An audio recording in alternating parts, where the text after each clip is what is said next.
શેઠ ને શેઠાણી બે ડ્રોઈંગ રૂમમાં બેઠા હતા અને એવી વાતો કરતા હતા ને એમાં કોને ખબર શેઠને હું છું ને તે નોકરને બૂમ મારી, એલા રગલા.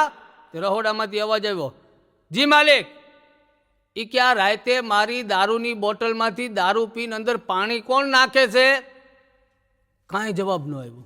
એલા રગલા, કાંઈ જવાબ નહીં. તને કહું, કાંઈ જવાબ નહીં. સાહેબનો મગજ વયો ગયો.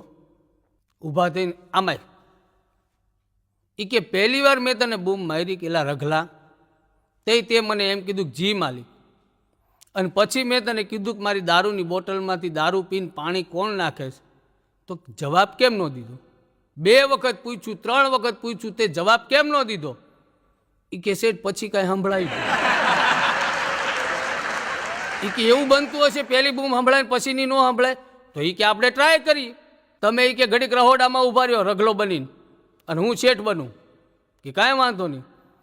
એ શેઠ રગલો બનીને રહોડામાં ગયા અને રગલો નોકર હતો એ શેઠ બનીને ડ્રોઈંગ રૂમમાં બેઠો અને ડ્રોઈંગ રૂમમાંથી બૂમ મારી, કેલા રગલા. તે શેઠે અંદરથી જવાબ દીધો, એ કે જી માલિક.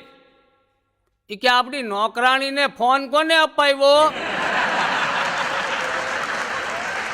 કાંઈ જવાબ નહીં. એલા રગલા, આપણી નોકરાણીને દર રવિવારે કે ફરવા કોણ લઈ જાય છે? કાંઈ જવાબ નહીં. શેઠ બાર આવ્યા. એ કે સાચું હો, પહેલી વાર જ સંભળાય, પછી કાંઈ સંભળાતું જ નથી.